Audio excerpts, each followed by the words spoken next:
আপনি তো আমার বস হন। আপনাকে কিভাবে যে বিয়ে করব বুঝতে পারছি না।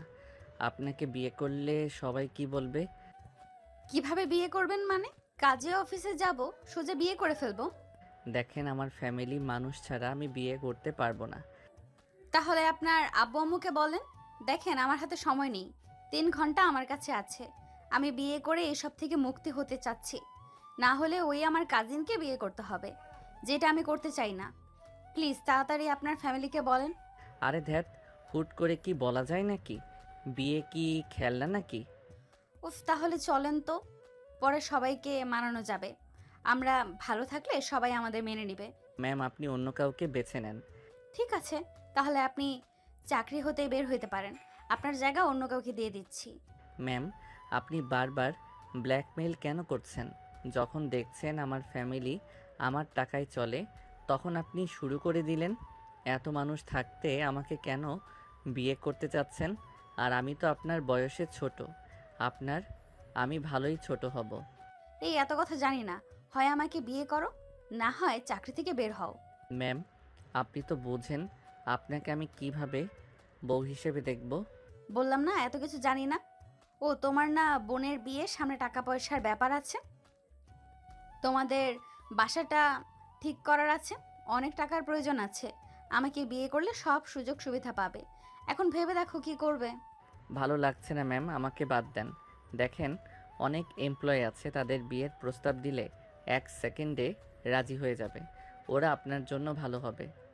আমার পক্ষে সম্ভব হচ্ছে না। আমার তোমাকে ভালো লাগছে, আমার মন বলে তুমি স্বামী হিসেবে অনেক ভালো হবে। আচ্ছা শোনো, তোমাকে আরেকটা অফার দেই। আপাতত বিয়েটা করে নেই, তারপর তোমার ফ্যামিলিকে জানাবে সুযোগ বুঝে।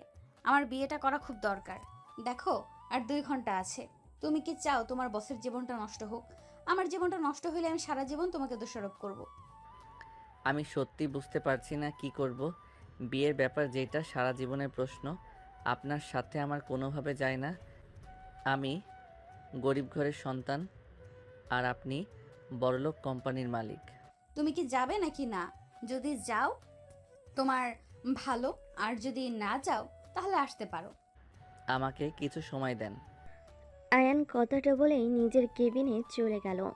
অ্যান চেয়ারে বসে ভাবতে লাগলো। কি করব? চাকরি গেলে এত ভালো চাকরি, স্যালারি পাবো না। সংসার চালাতে হিমশিম খেতে হবে। কি করা যায়? অনেকক্ষণ ভাবতে ভাবতে আয়নের মাথায় আইডিয়া চলে আসলো। আয়ন কেবিন থেকে বের হয়ে নদীর কেবিনে চলে গেল। নদী বলে, কি ভাবলে? আমি আপনাকে বিয়ে করতে রাজি। আপনি কি সত্যি আমাকে সাহায্য করবেন? বোনের বিয়ে খরচ দিতে পারবেন কি? যদি দেন, তাহলে আমি পরে আস্তে আস্তে আপনার ঋণ শোধ করে দিব। ঋণ শোধ করা লাগবে না, আমি এমনিতেই দিব। যা লাগবে সব দিব, বাট এখন বিয়ে করা লাগবে। ওকে, করব। বাট আপনাকে আমার বাসায় থাকতে হবে। আর আমি আমার ফ্যামিলিকে মিথ্যা বলবো? আয়ন নদীকে বুঝিয়ে দিল। নদী বলে উঠল। ওকে ডান, চলো। আয়ন নদীর সাথে যেতে লাগলো। আয়ন সোজা অফিস থেকে বের হয়ে গাড়িতে উঠে পড়ল নদীর সাথে। আইন নদী দুজন গাড়ি নিয়ে সোজা কাজী অফিসে চলে গেল। কাজী অফিসে গিয়ে দুজন বিয়ে করে নিল। আইন নদীর সাথে একসাথে বের হইল। আয়ান নদীর সাথে গাড়িতে উঠলে আয়ান বলে ওঠে, আপনার ফ্যামিলি জানলে কতটা রেগে যাবে আল্লাহ ভালো জানে। আপনার আব্বু আমাকে যদি মেরে ফেলে, আপনি দয়া করে আমার ফ্যামিলিকে দেখেন। আপনার জন্য এত বড় রিস্ক নিলাম। স্বামী হয়েছে, সেখানে স্ত্রী হিসেবে আমার তোমার প্রতি দায়িত্ব আছে তো। আমি স্ত্রী হয়ে স্বামীর ক্ষতি কিভাবে হতে দিব? হ্যাঁ, চিন্তা করো না, কিচ্ছু হবে না। ওনাদের না বললে হয় না? ওদের জানানোর জন্য তো বিয়ে করা, যাতে আমাকে আর চাপ না দেয়। আমার অনেক ভয় লাগছে, জানি না কি হবে। আয়নের কথা শুনে নদী আয়নের হাতের উপর হাত রাখলে। সাথে সাথে আয়ন এক ঝটকায় হাত সরিয়ে নিলে। নদী অবাক হয়ে বলে, কি হলো? না মানে, ম্যাম, আমার শরম লাগছে। আপনি আমার হাঁটুর উপর থেকে হাত সরান। আমার কেমন যেন লাগছে। পিচ্ছি পোলা। নদী কথাটা বলে হেসে দিল। আয়ন লজ্জা পেয়ে গেল। আয়ন বলে ওঠে, বিয়ে আগে করলে এমন হইতো না। নতুন নতুন বিয়ে করলাম তো। হুম, বুঝলাম। আমি তো আগে একবার বিয়ে করেছিলাম। ম্যাম, তা বলছি না। আমার একটু মানিয়ে নিতে সময় লাগবে। আপনাকে তো বস হিসেবে জানি, হুট করে বিয়ে করলাম, বউ হিসেবে মানতে সময় লাগবে। আচ্ছা। জি। দুজন কথা বলতে বলতে চলে গেল নদীদের বাসার ভিতরে। গাড়ি থামলে দুজন নেমে পড়ল। আয়ান ভয় পেলে নদী আয়ানের হাত ধরে নিয়ে যেতে লাগলো। আয়ান কাঁপতে লাগলো। আয়ানকে নিয়ে ভিতরে প্রবেশ করলো। আয়ান ভিতরে গেলে আয়ান অবাক হয়ে গেল। আয়ান দেখে বাসার ভিতরে অনেক মানুষ, সাথে কাজী সাহেব বসে আছে। নদীকে একজন কিছু বলবে তার আগেই নদী বলে ওঠে, সরি রবি, তোমাকে আমি বিয়ে করতে পারবো না। এটা আমার হাজব্যান্ড আয়ান, আর আয়ান এটা হচ্ছে আমার বাবা মা, আঙ্কেল আন্টি, আমার কাজিনরা। নদী সবার সাথে পরিচয় দিতে লাগলো। আয়ান সবাইকে সালাম দিতে লাগলো। নদীর এক কাজিন বলে ওঠে, মাশাল্লাহ আপু, তুমি তো জিতছ। তোমার হাজবেন্ডকে তো হিরো মতো দেখতে। আমি তো ক্রাশ খেয়ে গেছি। মেয়েটার কথা শুনে মেয়েটার আব্বু রাগী লুক নিয়ে তাকাতেই মাথা নিচু করে ফেল। নদী হেসে বলে, আমার হাজব্যান্ড দেখতে যেমন, তার মনটাও সুন্দর, তার ব্যবহার সব দিকে পারফেক্ট। নদী, ফান করার জায়গা না এটা। মজা না করে যাও, রেডি হয়ে আসো। নদী বিয়ের কাগজ ওর আব্বুর দিকে দিয়ে বলল। আমরা কেবল বিয়ে করে আসছি। নদীর আব্বু কাগজটা দেখে রেগে ছিঁড়ে ফেলতে যাবে, নদীর সাথে সাথেই টান দিয়ে হাতে নিয়ে বলে, একদম না আব্বু, আমি এই বিয়ে মানি না। কিছু করার নেই। আমাদের তো বিয়ে হয়ে গেছে, এখন মানবে নাকি না সেটা তোমাদের ব্যক্তিগত ব্যাপার। এই ছেলে, তোমার কি যোগ্যতা আছে আমার মেয়েকে বিয়ে করার? তুমি তো আমার অফিসের এমপ্লয়ার, তাই না? জি স্যার। তোমার সাহস কি করে হয় সামান্য এমপ্লয়ার হয়ে আমার মেয়েকে বিয়ে করার? আব্বু একদম ওকে ধমক দিয়ে কথা বলবে না। আয়ন চলো রুমে যাই।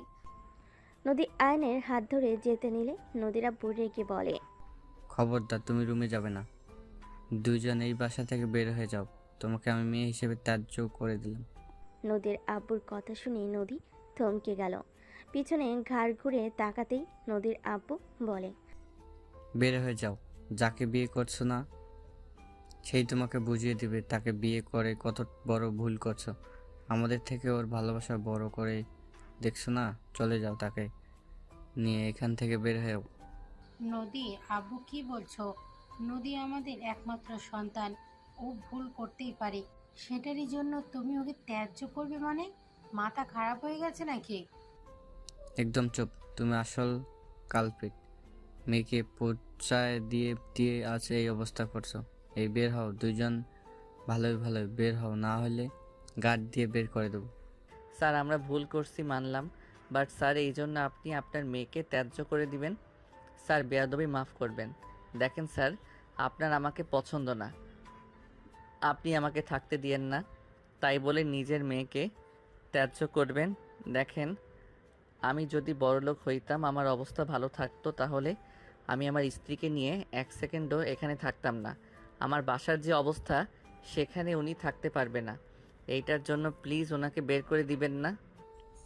হ্যাঁ, দেখ, তোমার হাজবেন্ড যাকে ভালোবেসে বিয়ে করছো না, তোমার ভাত তার কাছে বেশি হয়ে গেছে, আর তাকে নাকি কাজী অফিসে নিয়ে গিয়ে বিয়ে করছো। স্যার আমার স্ত্রী ভাত কখনোই বেশি হতে পারে না। সমস্যা এক জায়গায়, উনি আমাদের পরিবেশের সাথে মানিয়ে নিতে কষ্ট হবে।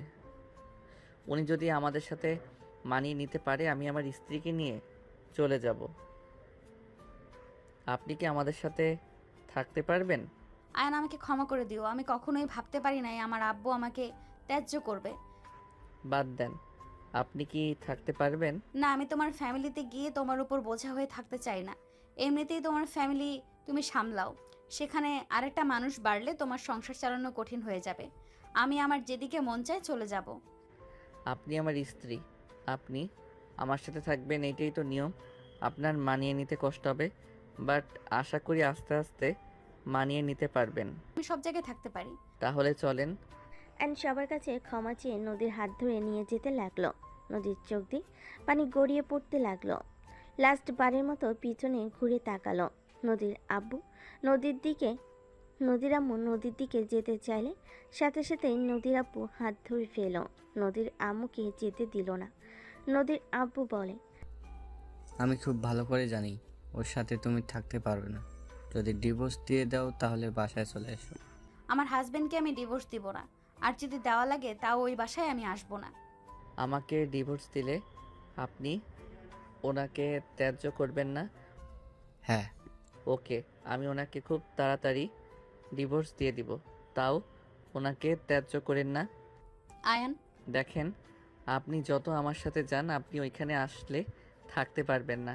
আমি স্বামী হিসেবে আমার দায়িত্ব, আমার স্ত্রী কোথায় ভালো থাকবে তাকে সেইভাবে রাখা উচিত স্যার। আমি ওনাকে রেখে যাচ্ছি।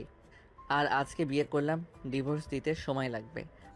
আহা, আমি জানতাম এই ছেলে আমার সম্পত্তির জন্য তোমাকে ফাঁসিয়ে বিয়ে করছে। যখন দেখলো সব কিছু হাতছাড়া হয়ে যাচ্ছে, তখন উল্টা সুর করা শুরু করছে। আহা, দেখো কাকে বেছে নিয়েছো। আয়ান, আমি নিজেও জব নিব। তোমাকে আমার খরচ বহন করা লাগবে না। তুমি আমাকে শুধু থাকার জায়গা দিলেই হবে। আপনি আমার সাথে ওই দিকে আসেন। আইন নদীর হাত ধরে কিছুটা দূরে গিয়ে বলে, দেখেন, আপনি আমাকে বিয়ে করছেন ব্ল্যাকমেইল করে। আমাদের মাঝে একে অপরের প্রতি কোনো ভালোবাসা নাই। সারা জীবন একসাথে থাকতে পারবো কিনা জানি না। আর আপনি এত বড় বাড়ির মেয়ে, আমাদের বাড়িতে আপনি থাকতে পারবেন না? হুদাই কেন আমার জন্য আপনি রাজপ্রাসাদ রেখে গরিবের ঘরে যাবেন? আর আমি আপনাকে বলেছিলাম আমার বোনের বিয়ের টাকা দেওয়ার কথা। আমি কর্জ নিতে চাইছিলাম, জাস্ট এইটাই। আপনাদের সম্পত্তির উপরে আমার কোনো লোভ নাই। আমি আমার বোনের বিয়ের টাকা অল্প অল্প করে জমাচ্ছি। হুদাই আমার জন্য এই বাড়ি ছাড়ার কোনো প্রশ্ন আছে? যাই হোক, আমাকে বাসায় যেতে হবে। বাই, ভালো থাকবেন। আইন নদীকে কিছু বলার সুযোগ না দিয়ে আইন নদীর আব্বুর সামনে গিয়ে বলে, আমি চলে যাচ্ছি। আপনাদের মেয়ে আপনারা রাখেন। আর যত তাড়াতাড়ি পারি ডিভোর্স লেটার পাঠিয়ে দিব। ভালো থাকবেন। যাদের মনে কষ্ট দিয়েছি ক্ষমা করে দিবেন। আইন কথাগুলো বলে বের হয়ে গেল। নদী কিছু বলতে কেউ বলতে পারল না। নদীর আব্বু হেসে বলে, এই তোমার ভালোবাসার মানুষ, সুযোগ বুঝে ভালো কাট। চুপ করবে? কি ভাগছে, হ্যাঁ? ওই আমার কথা চিন্তা করে আমাকে রেখে গেছে। আর আয়ান আমার ভালোবাসার মানুষ না। আমি স্পষ্টভাবে বলছি, আমি রবিকে বিয়ে করব না। আমি সারা জীবন ওনাকে বড় ভাই ভেবে এসেছি। আমি ওনাকে মরে গেলেও বিয়ে করব না। আর আয়ান কোনো লোভী ছেলে না। আমি ওকে ব্ল্যাকমেল করে বিয়ে করেছিলাম। এত কিছুর পরও ওই ছেলেটা আমার কথা ভেবে আমাকে রেখে গেল। কোনো কিছু না জেনে কথা বলবে না। আর আব্বু, তোমাকেও চেনা হয়ে গেছে। আমাকে তেজ্যগণ্য করেছো, তাই না? আজকের পর থেকে আমি আর তোমাকে চিনি না। তোমাকে আমি কখনোই আব্বু বলবো না। নদী কথাগুলো বলে দৌড়ে চলে গেল। এদিকে আয়ন বাসায় গিয়ে গোসল করে খাটে পা ঝুলিয়ে নিচের দিকে তাকিয়ে চুপচাপ বসে থাকতে লাগলো। আয়নের আম্মু ভিতরে এসে বলে, কিছু হয়েছে আয়ান? এভাবে বসে আছিস? আসার পর থেকে আমার সাথে কারোর সাথে ভালোভাবে কথা বলছিস না। কই, কিছু হয় নাই। আমার মন বলছে কিছু একটাই হয়েছে। আমাকে খুলে বল কি হয়েছে।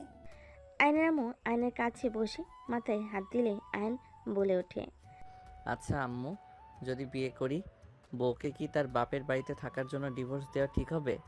আসলে বউ জামাই একে উপরে কোনো ভালোবাসা নাই, হুট করে বিয়েটা হয়ে গেছে। এখন কি করা উচিত স্বামীর? আয়নের কথা শুনে আয়নের আম্মু বেশ অবাক হয়ে গেল। আয়নের দিকে তাকিয়ে বলে ওঠে, মানে কি এইসবের? আমার ফ্রেন্ডদের সাথে এমন কিছু হয়েছে, ওই বুঝতে পারছে না কি করবে। ফ্রেন্ডের সাথে নাকি তোর সাথে হয়েছে? তোর চোখ মুখ বলছে এটা তোর সাথেই হয়েছে। আয়নর আম্মুর দিকে না তাকিয়ে বলে ওঠে, আম্মু, আমি কি করব? তুই বিয়ে করেছিস হুম। আমাদের না জানিয়ে? আম্মু, আসলে পরিস্থিতি অন্যরকম ছিল, বাট তাকে আমি খুব তাড়াতাড়ি ডিভোর্স দিব।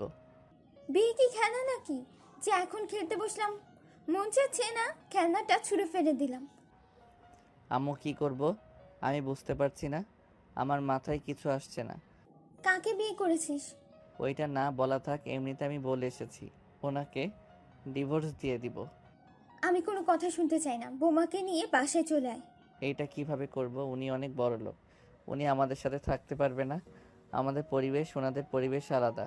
রাজপ্রাসাদ রেখে কি আর গরিবের বাড়িতে থাকবে নাকি? কেন তোর আব্বু থাকে না নাকি? তোর আব্বু তো আমাকে ভালোবেসে আমাকে নিয়ে ঘর ছেড়েছিল। তোর কি মনে হয় তোর আব্বু গরিব ঘরের সন্তান ছিল নাকি? জমিদার পরিবারের ছেলে সেই। দেশের বাইরে পড়াশোনা করতো, দেশে থাকতো না। সেই মানুষ যদি আমাকে নিয়ে বস্তিতে এসে থাকতে পারে, সেখানে তোর স্ত্রী কেন পারবে না? তোকে যদি ভালোবাসে তাহলে অবশ্যই এখানে থাকতে পারবে। আম্মু কি বলে? আব্বু জমিদার বংশের সন্তান মানে? কি বলছো এইসব? আব্বু বড়লোক ঘরের সন্তান। কিছু না, যাই হোক, দেখ কি করা যায়। বাট আমার মনে হয় ডিভোর্স দেওয়া উচিত না। একে অপরকে আগে বুঝতে শিখ। যদি দেখোস না দুজনের একে অপরের সাথে থাকা সম্ভব না, তাহলে তখন ডিসিশন নিস। বুঝছি না। আচ্ছা আম্মু খেতে দাও। আব্বু কি বাসায় এসেছে? চল দুজনকেই খেতে দিই। আয়ন খাবার খেতে চলে গেল। আয়নের আম্মু বসে পড়ল। আয়নের আব্বু বলে ওঠে, আব্বু শরীর ভালো তো? জি আব্বু। আপনি কি নিয়ম মতো হাঁটাহাঁটি করেন নাকি চা দোকানে আড্ডা দেন? আমি কিন্তু শুনেছি আপনি সারাদিন ওইখানে বসে থাকেন। কই না তো, আমি তো। আব্বু মিথ্যা কেন বলো? আমি তো কোচিং থেকে আসার সময় দেখলাম। আতিয়াকে চুপ থাকার ইশারা করতে লাগলো। আয়ন বলে ওঠে, আব্বু আমি কিন্তু সব দেখছি। কই আমি আবার কি করলাম? আয়ন ফিক করে হেসে দিয়ে বলে, হয়েছে, খেয়ে নাও আব্বু। আর 3 বেলা ঠিকভাবে খাও না কেন? এই আমার সাথে প্রতিদিন খাও। তোমার শরীর খারাপ, তোমার উচিত নিয়ম মতো খাওয়া, মেডিসিন খাওয়া। আমি খাবো তুমি না খেয়ে থাকবে? এইটা কি হয়? আগে আমি অফিসে গেলে তুমি আমার জন্য না খেয়ে থাকতে, আর এখন আমি তোমার সন্তান হয়ে গেছি, তাই তুমি না আসা পর্যন্ত আমি কিভাবে খাবো? হ্যাঁ ওকে বাবা ঠিক আছে, বাট আজকে আমার সাথে খাও, আর এমন করবে না। সুস্থ হয়ে গেলে করো। আয়নুর আব্বুর সাথে কথা বলতে বলতে খেতে লাগলো। খাওয়া শেষ হলে কিছুক্ষণ গল্প করে বের হয়ে গেল আয়ান।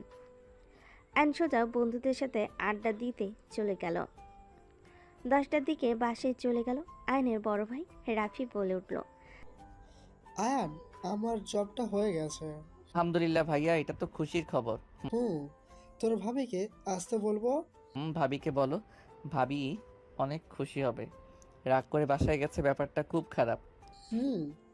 কিছু টাকা দিতে পারবি? কত লাগবে? 1000 দিলে হবে। আয়ন টাকা বের করে দিল। আয়নের আম্মু কিছু বলতে গিয়েও বলল না। আতিয়া বলে ওঠে, ভাইয়া আমার কোচিং বেতনটা। আমি বেতন দিয়ে দিব সকালে। আর এই নে 500, এই মাসে হাত খরচ। বোন কিছু মনে করিস না, আমার কাছে বেশি নাই। ভাইয়া কি যে বলো না, কি মনে করো? তুমি আমাদের জন্য কত কিছু করছো এই বয়সে। 500 টাকায় আমার মাস চলে যাবে। আমি তো শুধু প্রতিদিন 10 টাকা করে খরচ করি। আমার কাছে এমনিতেই 200 টাকা বেঁচে যায়। আয়ন আতিয়ার মাথায় হাত বুলিয়ে দিল আর ওর আম্মুর দিকে তাকিয়ে বলে, আম্মু আগামীকাল টাকা বের করে তোমাকে দিয়ে দিব। বাজার যা লাগে আর ঋণ কিছু টাকা দিয়ে দিও। আমার অনেক ঘুম পাচ্ছে, আর খাবো না। আয়ন হাত ধুয়ে পানি খেয়ে নিয়ে চলে গেল। আয়নের আম্মুর চোখের পানি গড়িয়ে পড়তেই মুছে নিল। আয়নের আব্বু খেয়ে চুপচাপ রুমে চলে গেল। আয়ন রুমে গিয়ে ঘুমিয়ে গেল। সকালে ঘুম ভাঙতে আয়ন উঠে ফ্রেশ হয়ে অজু করে নামাজ পড়তে চলে গেল। নামাজ পড়ে বাসায় চলে আসলো। বাসায় আসলে আয়ন রুমে গিয়ে ফ্রেশ হয়ে রেডি হয়ে নিল। সবার সাথে খাবার খেয়ে বের হয়ে গেল। ফোন থেকে টাকা বের করে আতিয়ার কোচিং বিল দিয়ে দিল। বাসে গিয়ে ওর আম্মুর হাতে 10,000 টাকা দিয়ে অফিসে চলে গেল। অফিসে গিয়ে কাজ করতে লাগলো। নদী অফিসে এসে আয়নের কেবিনের সামনে দিয়ে যেতে আয়নের দিকে তাকিয়ে থেকে দেখতে লাগলো। আয়ন নদীকে দেখলে নদী চলে গেল। নদী নিজে কেবিনে গিয়ে বসে ভাবতে লাগলো, কত সুন্দর কাজ করে যাচ্ছে। ওর কোনো চিন্তাই নাই আমি যে ওর বউ, সেদিকে ওর খেয়াল নাই। ওয়েট, কাজ করাচ্ছি। নদী কথাগুলো বলে যে আয়নকে কল দিতে যাবে, সাথে সাথেই আয়ন এসে বলে, ম্যাম আসবো? আসেন। আয়ন ভিতরে ঢুকে বলল, ম্যাম এইটা একটু বুঝিয়ে দিলে ভালো হইতো। গতকাল তো বুঝিয়ে দেন নাই, এটার জন্য কাজ করতেও পারছি না। এদিকে আসেন। আয়ন ফাইল এগিয়ে দিলে নদী ইচ্ছে করে এমনভাবে ফাইল ধরলো যাতে আয়নের দেখা না যায়।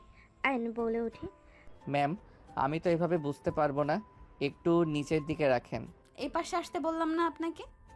আয়ন নদীর ডান পাশে দাঁড়ালে নদী টেবিলের উপরে ফাইল রেখে হুট করে দাঁড়িয়ে আয়নের ঠোঁট নিজের দখলে নিয়ে নিল। আয়ন চোখ বড় বড় করে ফেলল।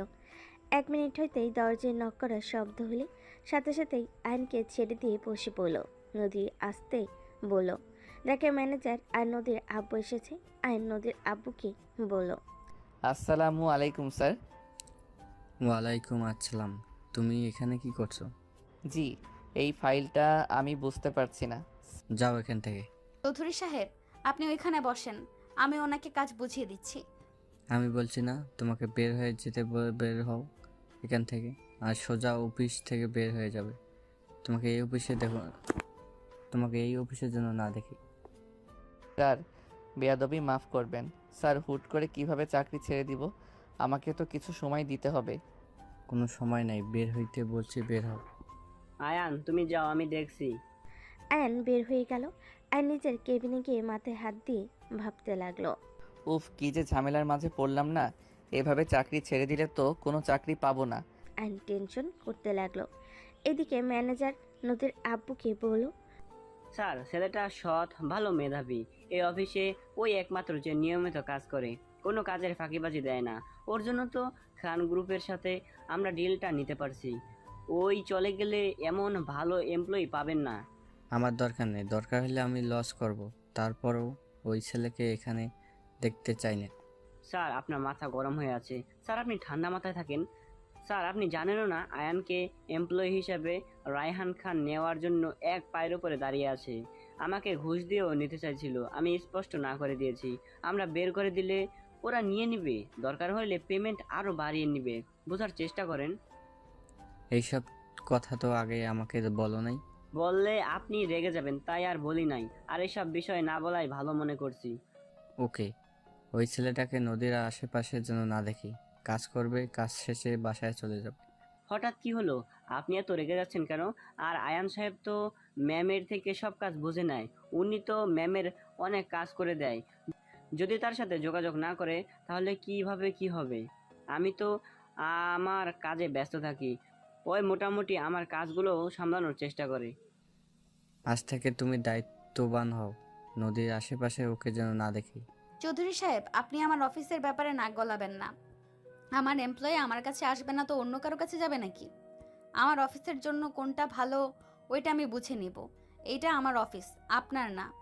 আমার নাম হয়ে গেছে, আমার নামে হয়ে গেছে, সো এটার মালিক আমি।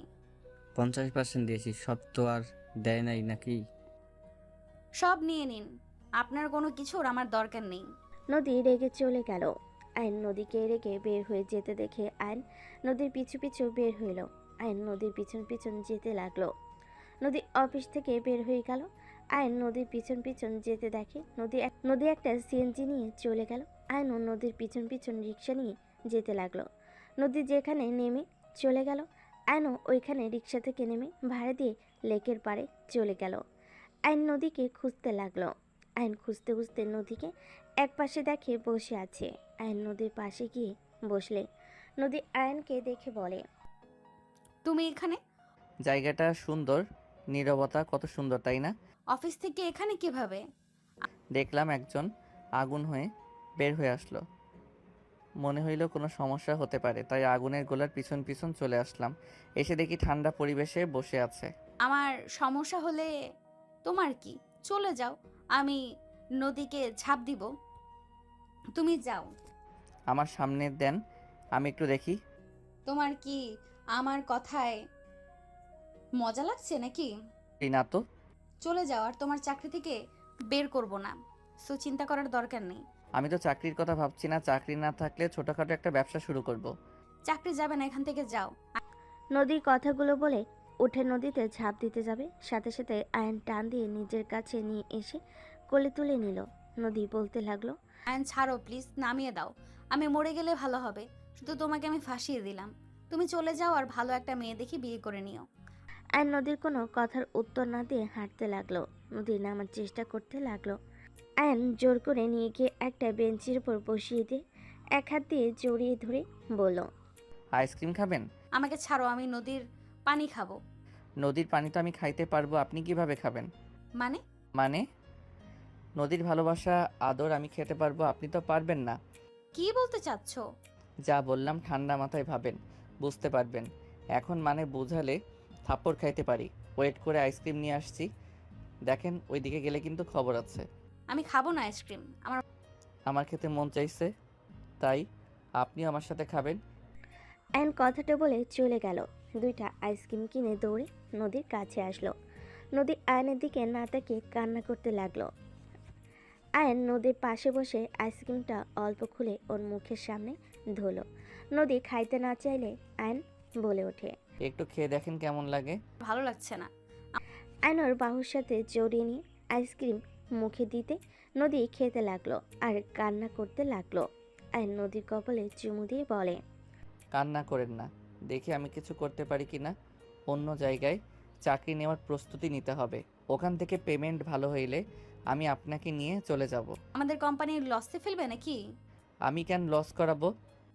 তো অন্য জায়গায় জব নিতে চাচ্ছ কেন? দেখেন, আপনার আব্বুর কোনো ভরসা নাই। আজ হয়তো ম্যানেজার আমাকে বাঁচিয়ে নেবে বা আমার চাকরি থেকে বের করে দিবে। সেখানে আমার তো চাকরি দরকার, তাই না? অন্য জায়গায় চেষ্টা করি, হয়ে গেলে আপনার আব্বু আমাকে আর হুমকি দিতে পারবে না। আর ভালো অ্যামাউন্ট পাইলে আপনাকে নিয়ে আসতে পারবো।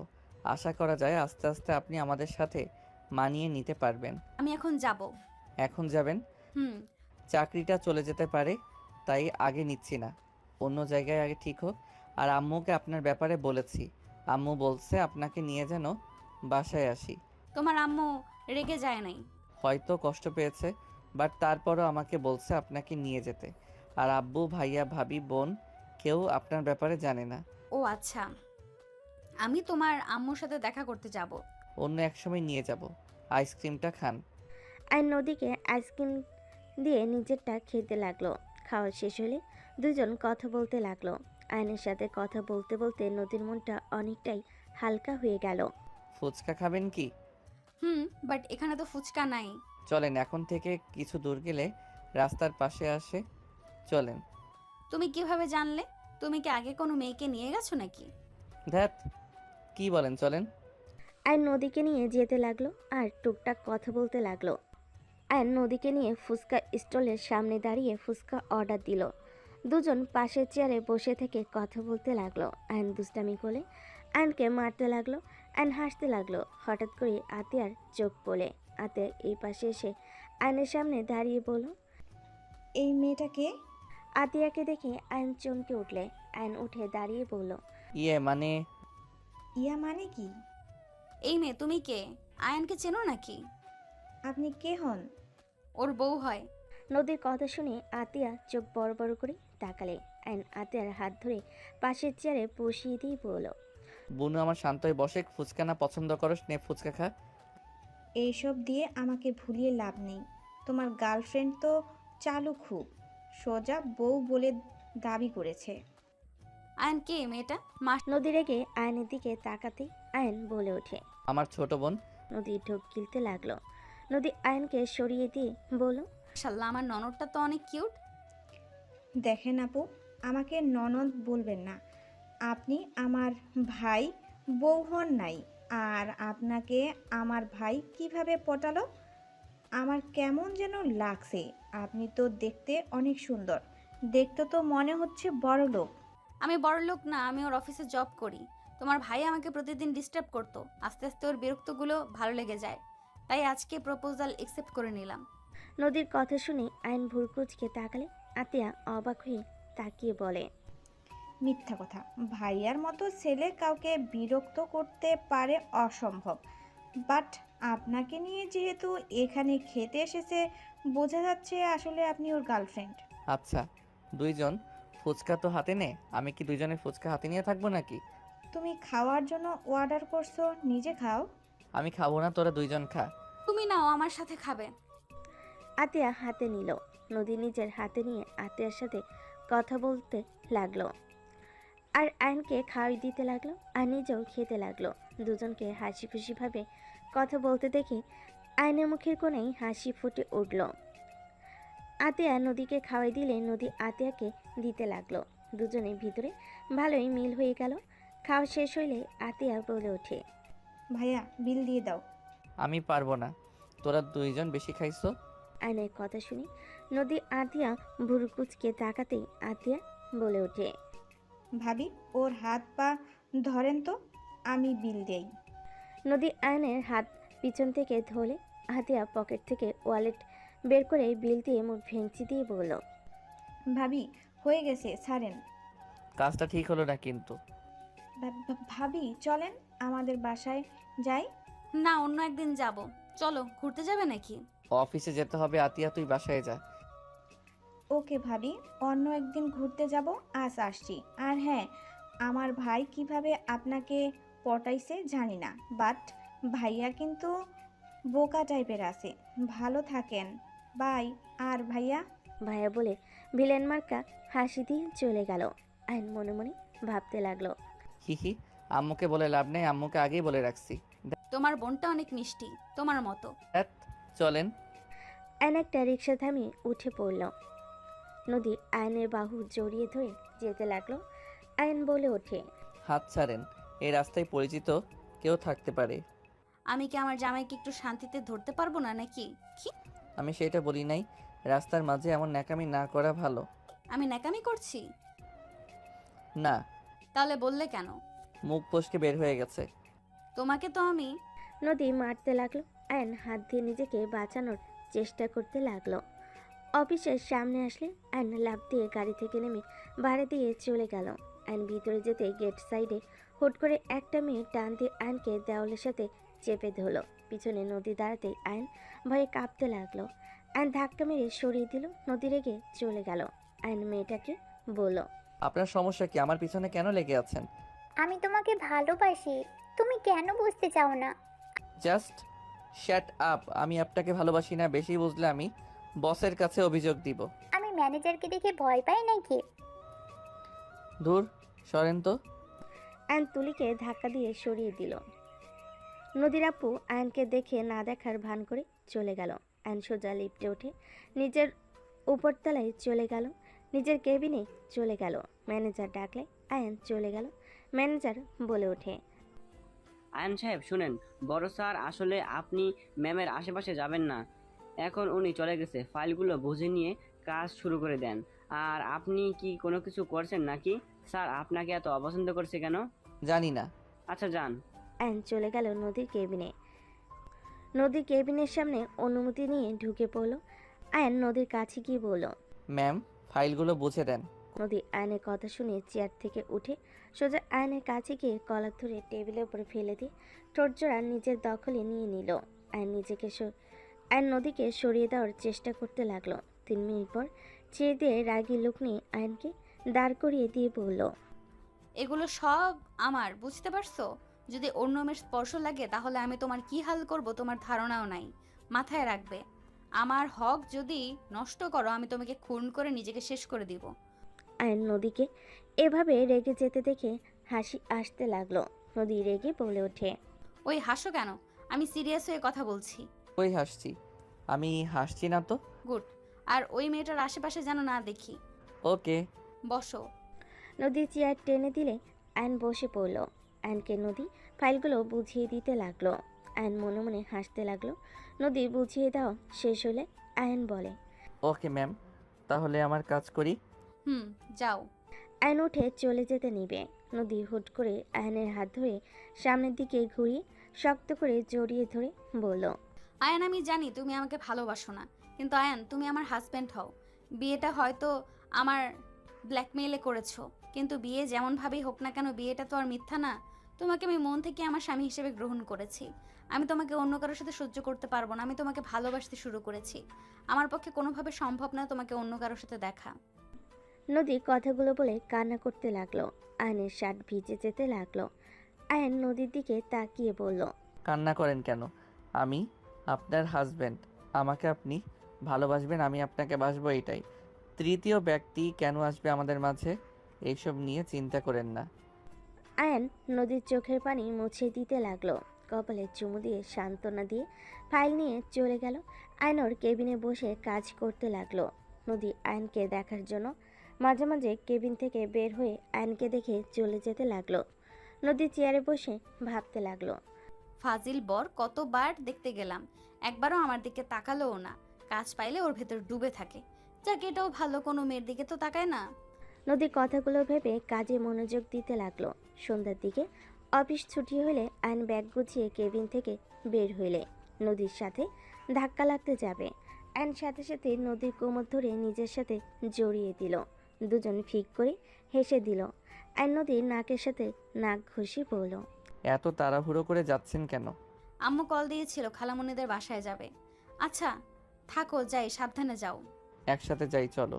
আয়ন নদীকে ছেড়ে দিলে সাথে সাথেই ম্যানেজার আসলে আয়ন নদী ম্যানেজার তিনজন লিফটে গিয়ে উঠল। ম্যানেজার নদীর সাথে কথা বলতে লাগলো। আয়ন পিছনে দাঁড়িয়ে থেকে নদীর দিকে মুগ্ধ নয়নে তাকিয়ে থাকতে লাগলো। ম্যানেজার লিফট থেকে বের হয়ে গেল। নদী বের হইলে আয়ন হুট করে গালে কিস করে বের হয়ে গেল।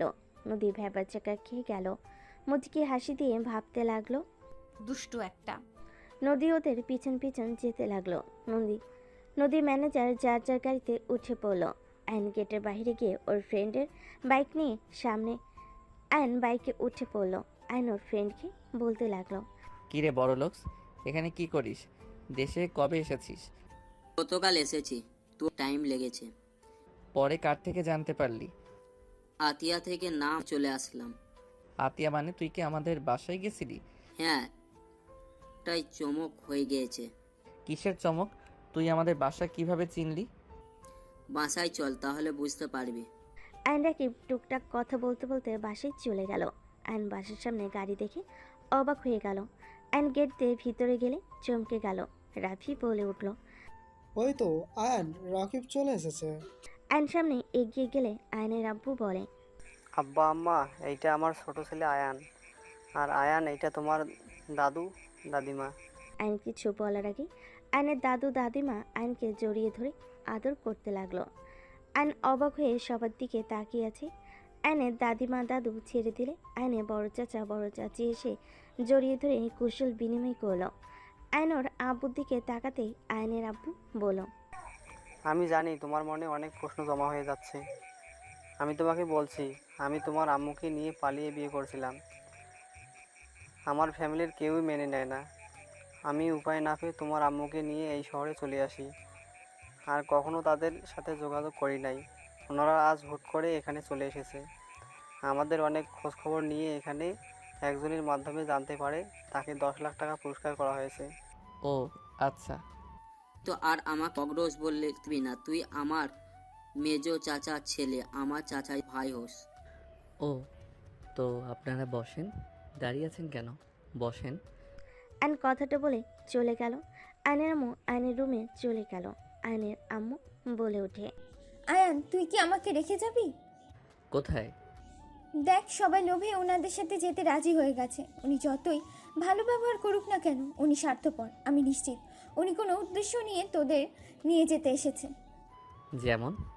ওনাদের সাথে শত্রুতা আছে চৌধুরী বাড়ির সাথে। আমি নিশ্চিত তোদের এখন এই জন্যই দরকার। তোরা দুই ভাই রাকিব যদি একজোট হস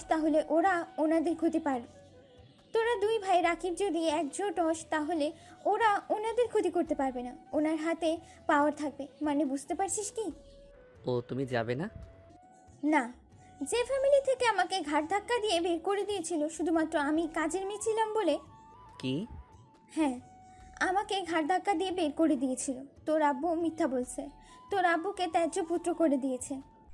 আয়নর আম্মুর কথা শুনে রাগে হাত মুঠো করে ফেলল। আয়নের আম্মু বলে ওঠে, তোর ভাই বোনকে বাঁচাতে হবে, কোনো একটা উপায় বের কর। ওদের সাথে আমি আমার সন্তানদের পাঠাতে চাই না। ওরা নিজের স্বার্থ ছাড়া কিছু বোঝে না। আগে তোর আব্বুকে গোলামের মতো খাটিয়েছে, এখন আবার আমার সন্তানদের খাটানো শুরু করবে। আমি বেঁচে থাকতে হতে দেব না। আব্বু তো লন্ডন ছিল। ওইখানে ওদের কোম্পানি আছে। ওইখানে পড়াশোনার পাশাপাশি তোর আব্বু চাচু কোম্পানিও দেখাশোনা করতো। তোর আব্বুকে নাকি অনেক ভালোবাসে, অথচ আমাকে বিয়ে করেছিল বলে মারধর থেকে শুরু করে সব করেছে। আমার উপর অত্যাচার করছে। আমি আমার উপরে হওয়া অত্যাচারের কথা ভাবি না। তোর আব্বু এই বয়সে হার্টের সমস্যা, এই জন্য হয়েছে। ওর বাবা মায়ের ব্যবহার মেনে নিতে পারছিল না। ওই মনে অনেক বড় আঘাত পায়। আজ সব কিছু ভুলে যাচ্ছে শুধুমাত্র তোদের জন্য, যাতে তোরা ভালো থাকিস। এই অভাব তোদের জীবন থেকে দূর হয়ে যায়। চিন্তা করো না, দেখা যাক কি হয়। আর কান্না করো না তো আম্মু। তুই বুঝতে পারছিস না ওরা কতটা ভয়ঙ্কর। নিজের স্বার্থের জন্য নিজের সন্তানকেও খুন করে ফেলতে পারে। আম্মু চিন্তা করো না তো, দেখা যাক কি হয়। তুমি যাও, আমি ফ্রেশ হয়ে আসছি। আর হ্যাঁ, চোখের পানি মুছো। আব্বুকে দেখো কত খুশি। আব্বুর খুশিটা নষ্ট করে দিও না আম্মু। আয়ন কথাটা বলে চলে গেল। আয়ন ফ্রেশ হয়ে বের হইলে আয়নের দাদু বলে, আয়ান দাদু ভাই, যাও রেডি হয়ে নাও, হ্যাঁ আমাদের বের হতে হবে। আমার ছেলে মেয়ে কেউ যাবে না। রাহেলা, অতীত নিয়ে পড়ে থাকলে চলবে না। দেখো, আম্মা আব্বা তো তোমার কাছে ক্ষমা চাইলো, তারপরও কি তুমি যাবে না? আম্মু এমন কেন করছো? আম্মা চলেন না, রাগ করে থেকে লাভ আছে। অতীতে যা হবার হয়েছে, এইসব নিয়ে পড়ে থাকলে চলবে নাকি? সবাই আয়নের আম্মুকে জোর করতে লাগলো। আয়নোর আম্মুর কাঁধে হাত দিয়ে বলে, আম্মু চলো, রাগ করো না। তুইও বলছিস? চলো, আমার উপরে বিশ্বাস রাখতে পারো। আয়নোর আম্মুকে বুঝাতে লাগলো। বুঝানোর পর ওরা যেতে রাজি হয়ে গেল। সবাই রেডি হয়ে ব্যাগ গুছাতে নিল। আয়ন বলে ওঠে, আমি তো যেতে পারবো না, আপনারা যান। তুই এখানে একা থাকবি না? হ্যাঁ, আমার অফিসে অনেক কাজ আছে। কোন অফিসে কাজ করো? ওইটা অজানা থাক। আয়ন সবাইকে বিদায় দিয়ে দিল। আয়ন খাবার খেয়ে রুমে গিয়ে ঘুমিয়ে গেল। 1 মাস পর তুলি আয়নের দিকে এগিয়ে যাচ্ছে। আয়ন বলতে লাগলো, আমাকে যেতে দেন। দেখেন, আপনি কিন্তু কাজটা ঠিক করছেন না। এমন সুযোগ আর কখনো পাবো না। সুযোগের সদ্ব্যবহার করা উচিত। তুমি আমার আজকে হয়ে যাবে, না হয় তুমি সবার সামনে নিজের শরীরে কলঙ্কের দাগ বসিয়ে নেবে। দেখেন, আপনি যেইটা করতে চাচ্ছেন সেটা মোটেও ঠিক না। সেটা আমি বুঝে নিব।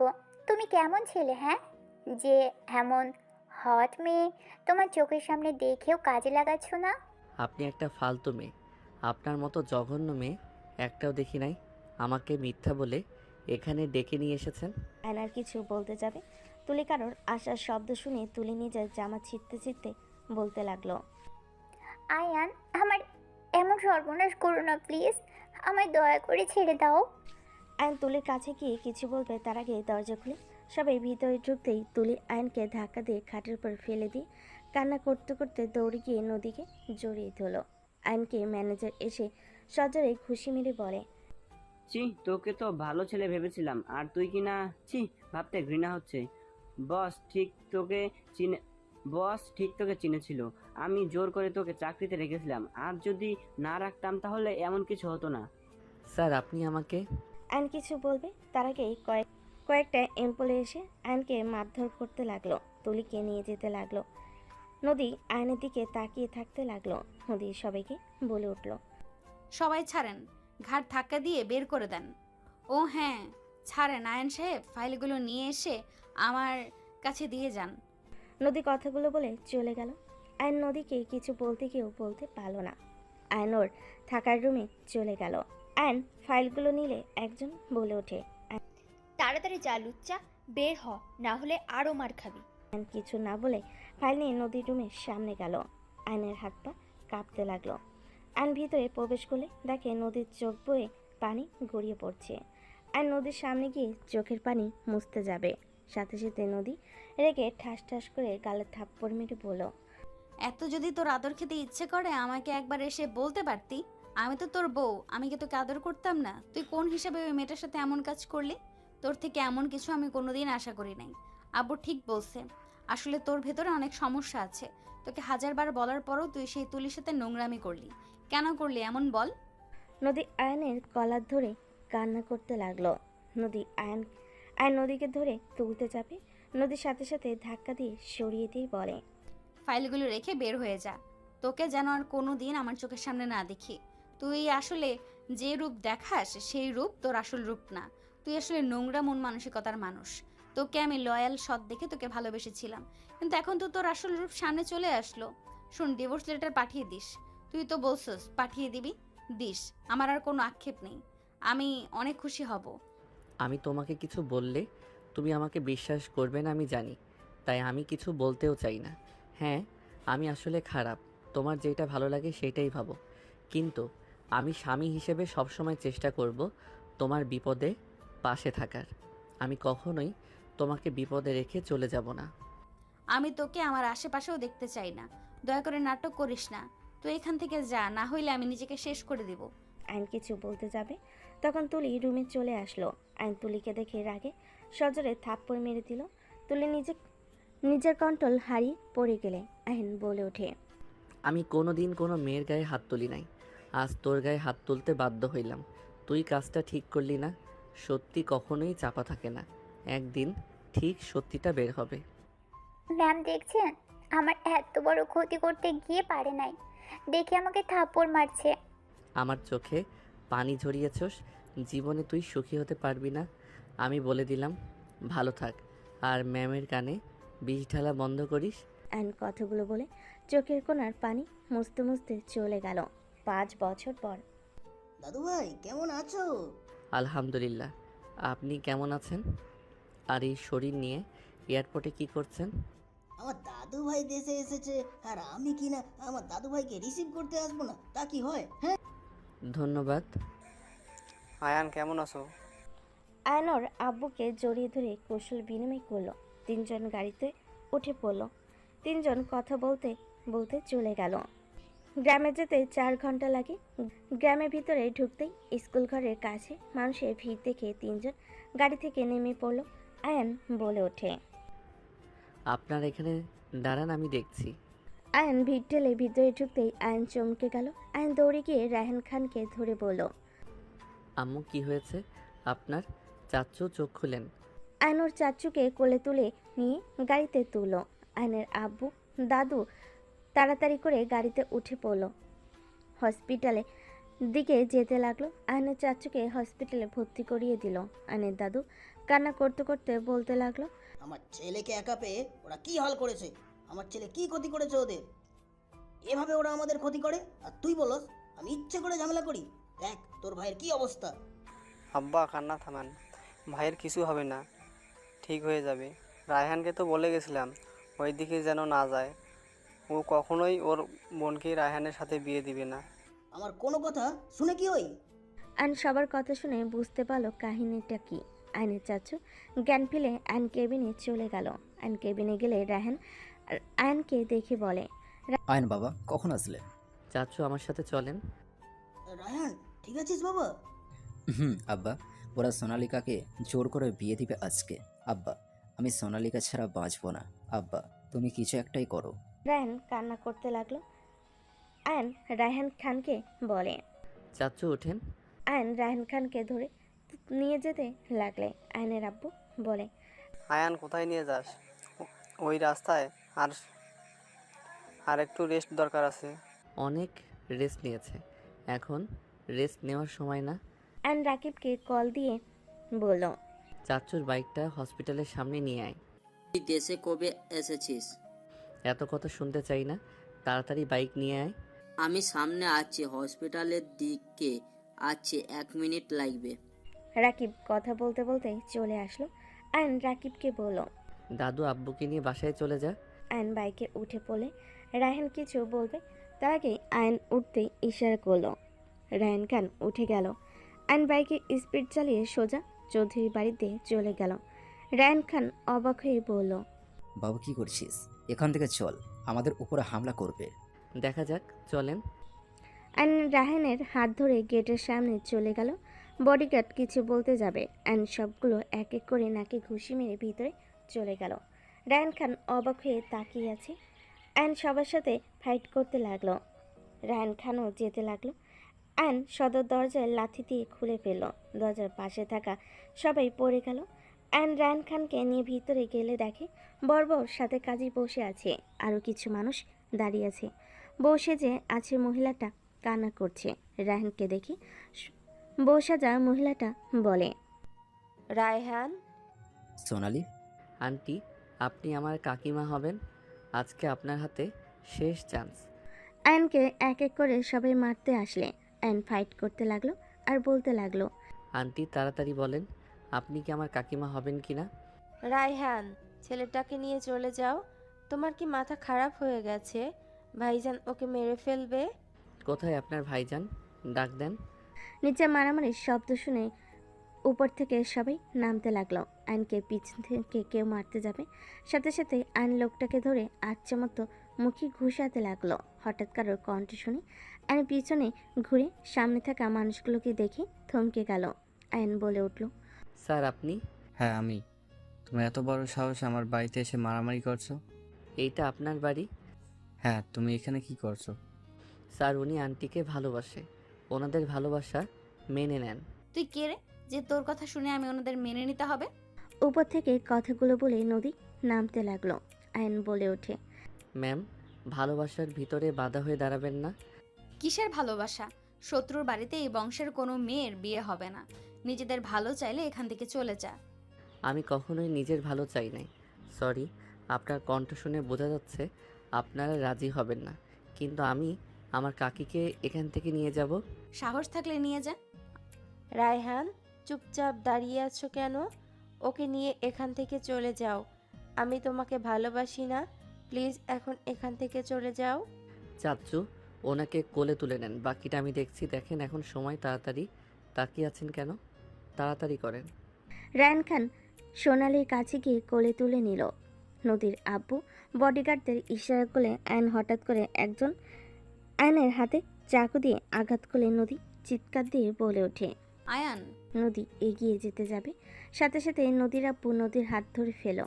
আয়ন ঘুরে যে চাকু দিয়ে আঘাত করে তাকে মারতে লাগলো। লাস্টের দিকে নদীর আব্বু মারতে লাগলো। আয়ন কিছু না বলে মার খেতে লাগলো। আয়ন রায়হানের দিকে চাবি দিয়ে বলে, চাচ্চু, ওনাকে নিয়ে চলে যান, আমি বাকিটা দেখছি। আমি তোমাকে ছেড়ে যেতে পারবো না। আমার কসম, এখান থেকে আপনারা চলে যাবেন, না হইলে আমি নিজের ক্ষতি করব। আয়নের কথা শুনে রায়হান খান চলে গেল। আয়নকে নদীর আব্বু মারতে লাগলো। নদী আয়নকে মার খেতে দেখে কষ্ট হতে লাগলো। নদী চুপচাপ মার খাওয়া দেখতে লাগলো।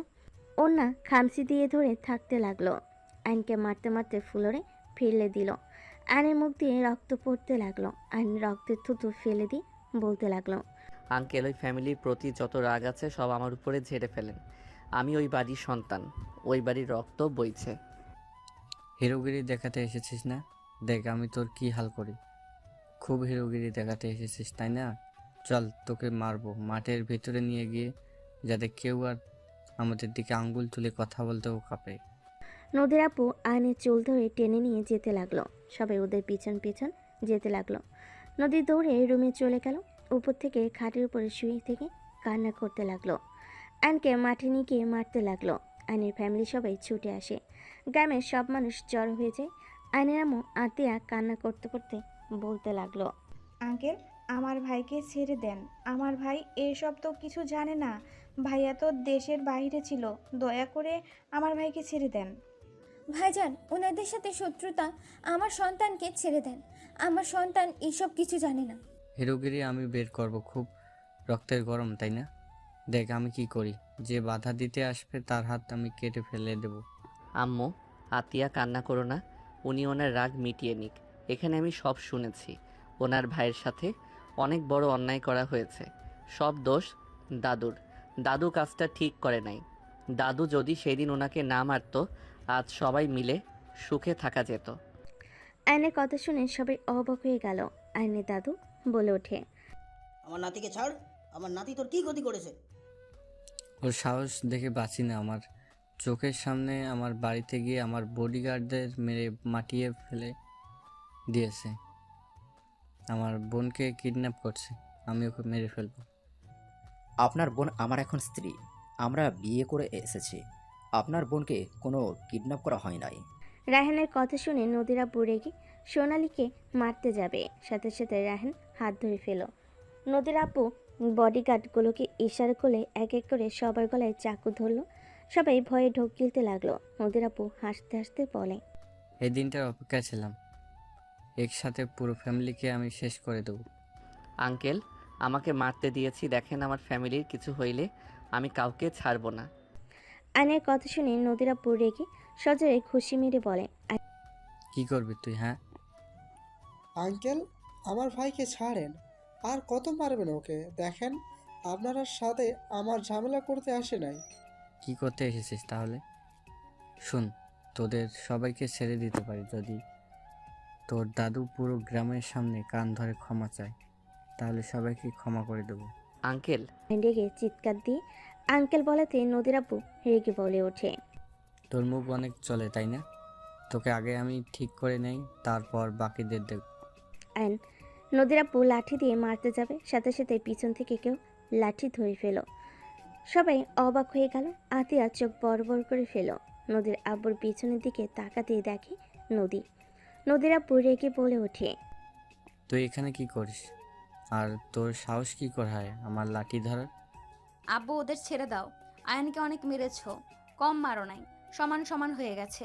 চাচ্চুকে ওনারা যেভাবে মেরেছিল তার থেকে দ্বিগুণ আয়ানকে মেরেছো। আমি ওদের লাশ দেখতে চাই, তুই এখান থেকে চলে যা। নদীর আব্বুকে নদী ধাক্কা মেরে ফেলে দিল। আয়নকে মারতে যাবে, সাথে সাথে নদী উঠে ওর আব্বুর পা জড়িয়ে ধরে বলে, আব্বু দয়া করে ওকে ছেড়ে দাও। আব্বু তুমি ওর গায়ে মারলে সব ব্যথা আমার শরীরে এসে পড়ছে আব্বু। আমি আর সহ্য করতে পারছি না। ওকে মারার আগে আমাকে মারো আব্বু। তুমি দয়া করে আমাকে মেরে ফেলো, তাও ওর গায়ে হাত তুলো না। আমার নিঃশ্বাস বন্ধ হয়ে যাচ্ছে আব্বু। নদীর কথা শুনে সবাই অবাক চোখে তাকিয়ে দেখতে লাগলো। নদীর আব্বু রেগে বলে, তোর লজ্জা করে না এইসব কথা বলতে? তুই কি ভুলে গেছস ওই কতটা খারাপ? আমি ভুলি নাই, তাও আব্বু ওকে ছেড়ে দাও। আমি ওকে এভাবে দেখতে পারবো না। নদীর আব্বু নদীর কোনো কথা না শুনে লাঠি দিয়ে মারতে গেলে আয়নকে নদী গিয়ে জড়িয়ে ধরে নদীর পিঠে আঘাত পেলে আয়ন বলে উঠল, নদী, এই সামনে থেকে সর, না হলে আরো মারবো তোকে কিন্তু। যা ইচ্ছা করো, আমি তাও ছাড়বো না। আমাকে মারতে মারতে মেরে ফেলো, আমি এইভাবে ওকে মার খেতে দেখার ক্ষমতা আমার নেই। নদীর আব্বু রেগে নদীকে মারতে লাগলো। আয়ন সহ্য করতে না পেরে নদীর আব্বুর নাম ধরে জোরে চিৎকার দিয়ে বলল, শফিক চৌধুরী, আপনাকে আমি নদীর আব্বু বলে সহ্য করে গেছি, আর একটা বাড়ি আমার প্রিয় মানুষের শরীরে পড়লে আমি সব কিছু ভুলে যাব। নদী আয়নের হাতের বাঁধন খুলে দিয়ে মাটিতে পড়ে গেল। আয়ন তাড়াতাড়ি করে নদীকে ধরে বলল, নদী, আমি তো খারাপ ছেলে, আমার জন্য কেন নিজে মাইর খেলে? আমি তো তোমাকে কথা দিয়েছিলাম তোমার বিপদে পাশে থাকবো। আজ তো দেখি সব উল্টা, আমি নিজেই তোমার বিপদে ফেলে দিলাম। নদী, চোখ খুলো না। নদী, এই নদী, চোখ খুলো না। তোমার কিছু হইলে আমার কি হবে? নদী, চোখ খুলো না। আয়ন নদীকে জড়িয়ে ধরে কান্না করতে করতে বলতে লাগলো। আর নদীর সারা মুখে চুমু দিতে লাগলো। নদীর আব্বু ধরতে যাবে, আয়ন সাথে সাথে ধাক্কা দিয়ে বলে, আপনি কি মানুষ নামের জানোয়ার? নিজের মেয়েকে মারতে একটু কি বিবেকে বাঁধলো না? আমার ভুল। আপনি তো নিজের স্বার্থ ছাড়া কিছু বোঝেন না। আরে, আপনাদের বংশের সব এক, আপনি, দাদু সবাই সেম, নিজের স্বার্থ ছাড়া কিছু বোঝেন না। আমার প্রিয় মানুষের যদি কিছু হয়, আমি আপনাকে শান্তিতে থাকতে দিব না। আয়ন কথাগুলো বলে কান্না করতে করতে নদীকে ডাকতে লাগলো। সবাই যেন থমকে গেছে। নদীর আম্মু বলতে লাগলো, দেখো, আজ তোমাকে আমি বলছিলাম না, আমার মেয়ে ভুল কাউকে বেছে দেয়নি। দেখো, আমার মেয়ের জামাইকে সারা শরীরে রক্ত, অথচ নিজের প্রতি কোনো খেয়াল নেই। তার স্ত্রী ব্যথা পেয়েছে দেখে পাগলের মতো কান্না করছে। ভালোবাসতে জানতে ছোট বড় দেখে হয় না। তোমার হাত জোর করছি, সবাইকে ছেড়ে দাও। অতীত নিয়ে পড়ে থেকে আর নিজেদের প্রিয় মানুষদের হারিও না। নদী, চোখ খুলো না। আমার যে বড্ড কষ্ট হচ্ছে, আমি তোমাকে কিছু হতে দিব না। আয়ন নদীকে অনেক কষ্ট করে কোলে তুলে নিল। কিছু দূর যেতেই আয়ন পড়ে যেতে নিলে সাথে সাথে নদীর আব্বু ধরে ফেল। আয়ন তাকালে নদীর আব্বু সবাইকে ইশারা করলে ওদের সবাইকে ছেড়ে দিল। আয়নকে নদীকে গাড়িতে তুলে ফেল। আয়ন গাড়িতে উঠে অজ্ঞান হয়ে গেল। জ্ঞান ফেলে আয়ন নিজেকে হসপিটালে আবিষ্কার করলো। আয়ন উঠতে গেলে মাথায় ঝিমঝিম করতে লাগলো। আতিয়া আয়নকে ধরে বসিয়ে দিল। আয়ন আতিয়াকে দেখে বলল, নদী কোথায় আতিয়া? ভাইয়া, উনি তাহলে সত্যি আমার ভাবি ছিল? উনি তাহলে সেদিন মিথ্যা বলে নাই? ওই কোথায়? পাশের কেবিনে আছে, তুমি রেস্ট নাও। আয়ন কিছু না শুনে বেড থেকে নেমে পড়ল। আয়ন সোজা নদীর কেবিনে ঢুকে পড়ল। সবাই আয়নকে রেস্ট নিতে বলে আয়ন কিছু না বলে নদীর পাশে গিয়ে বসলে। নদীকে ধরতে যাবে, সাথে সাথেই নদী হাত সরিয়ে দিয়ে বলল, একদম আমাকে স্পর্শ করবে না। এখানে কেন এসেছো? বের হও এখান থেকে। তুমি ঠিক আছো? আমি যেমন থাকি তাতে তোমার কি? এখান থেকে চলে যাও। এখনো রেগে আছো? এখনো বলবে তুমি আমাকে ঘৃণা করো? হ্যাঁ, 100 বার বলবো আমি তোমাকে ঘৃণা করি, বুঝতে পারছো? এখান থেকে যাও, মাথা ব্যথা করছে। ঘৃণা করো তো আমাকে বাঁচাতে গেছো কেন? মানুষ হয়ে মানুষকে বাঁচাইছি, এর মানে এই না যে তোমাকে ভালোবাসি। বৌমা, এমন কেন করছো? তুমি তো উঠে আমার ছেলের সম্পর্কে জানতে চাইলে। ভালো না বাসলে তো তুমি তোমার বাবার বিরুদ্ধে গিয়ে নিজে মায়ের খেতে না। জ্ঞান ফেরার সাথে সাথে অন্য কোনো কথা না বলে সোজা আয়নের কথা জিজ্ঞেস করেছিলে। নদী, কেন এমন করছিস? আন্টি, আপনার ছেলেকে এখান থেকে নিয়ে যান। আপু বাসায় যাব, এখানে থাকতে পারবো না। যাবি তো, কিন্তু জামাই বাবার সাথে এমন কেন করছিস? এত কথা বলতে ভালো লাগছে না। ওকে, বুঝতে পারছি। আমাকে এখনও ঘৃণা করো। ওকে, চলে যাচ্ছি দাদু। আপনি যে আমার জন্য মেয়ে ঠিক করছেন, আমি ওনাকে বিয়ে করতে রাজি। ওনাকে আমার অতীতের ব্যাপারে সব জানিয়ে দিয়েন। আইনের কথা শুনে সবাই হা হয়ে গেল। নদী রেখে লাথি মেরে আইনকে ফেলে দিয়ে বলল, লুচ্চা, এখান থেকে যা। তুই যাকে ইচ্ছা বিয়ে কর, আমার সামনে থেকে যা। আইন ফ্লোরের উপরে বসে থেকে হাসতে লাগলো। নদী রেখে পেট থেকে নেমে রেখে কান্না করে বলতে লাগলো, আব্বু, লুচ্চাকে হাসতে বারণ করো। আমার কিন্তু অনেক ব্যথা করছে শরীর। রাগ কিন্তু হচ্ছে, ওকে এখান থেকে বের করে দিবে। আয়ান, হাসিস কেন? আইন উঠে ওর দাদুকে আবার বিয়ের কথা বলাতেই নদী আবার রেখে লাথি মারল পিছনে।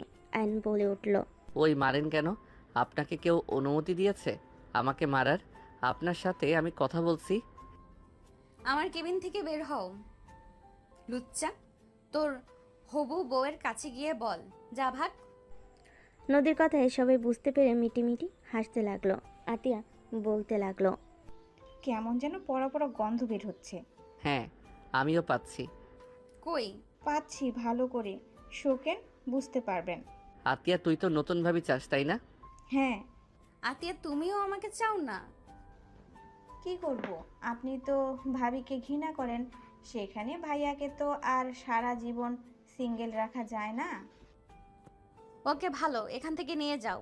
আর তুমি সুন্দর অল্প বয়সের ভাবি দেখো, আর আমার মতো বুড়া মেয়ের সাথে বিয়ে দিও না, যে পরে অন্য কোনো কম বয়সের নারীর কাছে যাবে। নদীর কথা শুনে আইনের রাগ হলো। আইন নদীকে বলল, জাস্ট শ্যাট আপ। নদী বুড়ি মানে কি? ফাইজলামি করো। কত বয়স হয়েছে তোমার? হ্যাঁ, যত সব ফালতু কথা। আর তুমি যেইটা জানো সেইটা সম্পূর্ণ ভুল। আমি তোমার সামনে প্রমাণ ছাড়া কিছু বলতে চাই না। আমি খুব তাড়াতাড়ি তোমাকে প্রমাণ করে দিব আমি ওই কাজ করি নাই। আইন কথাটা বলে চলে গেল। নদীর আপু বলে ওঠে, নদী, আয়ান কি করেছে? কেন আয়ানকে ঘৃণা করিস তুই? কিছু না, এখান থেকে যাও তো, ভালো লাগছে না।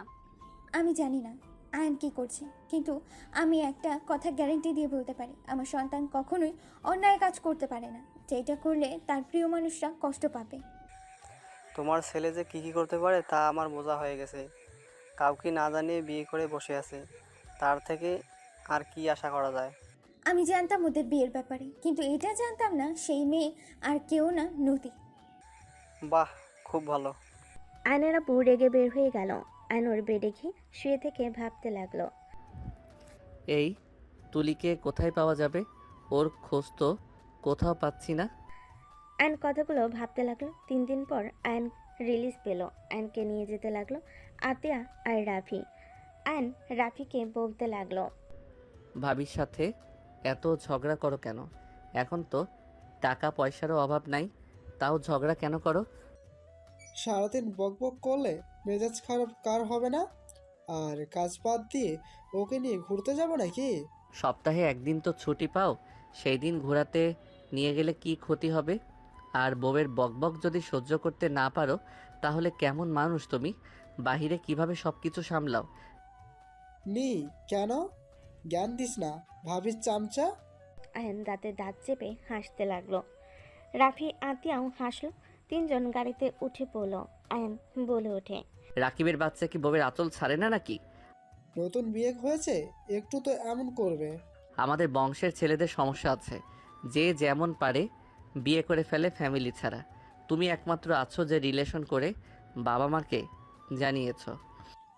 তোর এটাই তো একটু ভিন্ন ছিল, বাট তুই যাহা করছস, অফিসের বসকে বিয়ে করে ফেলছস। রাফি কথাগুলো বলে হাসতে লাগলো। 3 জন কথা বলতে বলতে বাসায় চলে গেল। বাসার ভিতরে গেলে 3 জন নেমে পড়ল। 3 জন বাসার ভিতরে চলে গেল। বসার ঘরে গেলে দেখে নদীর আব্বু আম্মু, ওর ফ্যামিলির মানুষজন, সাথে সাথে আয়নের ফ্যামিলি মানুষ বসে আছে। রাকিব আয়নকে দেখে কিছু বলার আগেই আয়নের চোখ ওর পাশের মেয়েটার কাছে গেল। আয়ন রেগে মেয়েটার কাছে গিয়ে সজোরে থাপ্পড় মেরে দিল। পুরো বাড়িটা চুপ হয়ে গেল। আয়ন বলে ওঠে, তোকে তো খুঁজছি, নদীকে সব সত্যি বলবি, না হইলে তোর খবর আছে। সেই দিন কিছু না বলে ছেড়ে দিয়েছিলাম, নদীকে সত্যিটা বল, না হইলে আমাদের থেকে খারাপ আর কেউ হবে না। আয়ান, আয়ান আমাকে ক্ষমা করে দাও। আমি তোমার গায়ে কলঙ্ক লাগাতে চাইনি, আমাকে তুমি ক্ষমা করে দাও। কিসের ক্ষমা তোমার জন্য? আমি সবার সামনে কলঙ্ক দাগ নিয়ে ঘুরছি। আমার স্ত্রীর চোখে আমি একজন খারাপ মানুষ হিসেবে আছি। শুধুমাত্র তোমার জন্য আমার স্ত্রী থেকে আমি 5 বছর ধরে আলাদা হয়ে আছি। আর তুমি আজকে বলছো কলঙ্ক দাগ লাগাতে চাও নাই? শুনো, সেই দিন সব সত্যি কথা আমার স্ত্রীকে বলবে, না হইলে আমি তোমার ফ্যামিলির পিছনে লাগবো। আমার সংসার যদি ভেঙে যায় আমি তোমাকেও সুখে থাকতে দিব না। তুলি কি করছে? আয়ান, ওই তোকে কিসের কলঙ্কের দাগ দিয়েছে এইসব কি বলিস? আম্মু, তুমি ওকে চেনো নাকি? ওর নাম কিভাবে জানো? আর ওয়েট, তুমি এই বাসায় কি করো? নদীর সাথে এসেছো নাকি? বাট আমি তো খোঁজ নিয়ে দেখেছি, আমি কোম্পানি থেকে বের হয়ে যাওয়ার পর তুমি কিছু মাস পর চাকরি ছেড়ে দিয়েছো। আয়ান, তুলিকে ভুল বুঝো না, আমি তোমাকে সব কিছু বলছি। কি বলেন চাচ্চু? আয়নের কথা শুনে রায়হান মাথা নিচু করে নিচের দিকে তাকিয়ে একবার আয়ন আরেকবার তুলির বাবা মায়ের দিকে তাকিয়ে তারপর বলল, আসলে আয়ান, তুলির কোনো দোষ নাই, সব দোষ আমার, আমি সব নষ্টের মূল। মানে কি, সোজাভাবে বলেন তো, কাহিনী কি? তুলির দোষ নাই? আমি ঠিক বুঝতে পারছি না। আর তুলিকে আপনারা কিভাবে চেনেন? কোম্পানিতে একবার আমি মিটিং ওইখানে গেছিলাম, তুলি তো কখনো যায় নাই। তুলি তো আমার স্ত্রী, আর তুলি তো ছোট ফুপুর মেয়ে। ওকে আমাদের ফ্যামিলি ছাড়া কেউ চিনে না। ওই ছোটবেলা থেকেই ওর ছোট চাচুর কাছে থাকতো। কি? আয়ান, আমি সব খুলে বলি। বলেন শুনি। আয়ন তাকাতেই রায়হান বলে ওঠে, তুলি যা করছে সব কিছু প্ল্যান করা ছিল। তুমি নদীর কোম্পানির বিশ্বস্ত ছিলে, তুমি মেধাবী আর কোম্পানির ব্যাপারে অনেক ভালো বুঝতে। আমি কখনোই এমন এমপ্লয়ি দেখি নাই, মালিকের থেকে সেই ভালো এক্সপ্লেন করতে পারে। তোমার সব কিছু আমার অনেক ভালো লেগেছিল। আমি তোমাকে আমাদের কোম্পানিতে নিতে চাইছিলাম। আমি চাই না ওদের কোম্পানিতে তুমি থাকো। ওরা যত লস করবে তত আমার জন্য ভালো। তুমি আর ম্যানেজার মিলে কোম্পানিটায় অনেক ভালো কাজ করেছিলে। আর কিছু বলতে যাবে তখন আয়ন রেগে বলে ওঠে, ব্যাস, আর কিছু বলা লাগবে না, যা বোঝার আমার বোঝা হয়ে গেছে। আর তুলি, তুমি যদি আমার নিজের বোন হইতে আমি তোমাকে এখন কেটে নদীতে ফেলে দিতাম। তুমি যে কাজগুলো ওনার কথায় করতে গেছো, আমার জায়গায় যদি অন্য কেউ থাকতো তাহলে তোমার সাথে কি হইতো বুঝতে পারছো?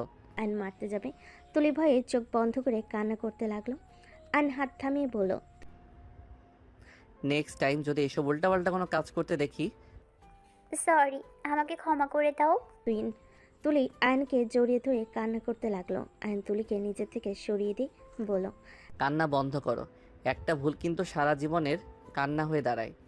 আর চাচ্চু, আপনি যদি এখন আমার চাচ্চু না হয়ে ভাই হইতেন, আপনাকে মেরে আমি মাটিতে ফেলে রাখতাম।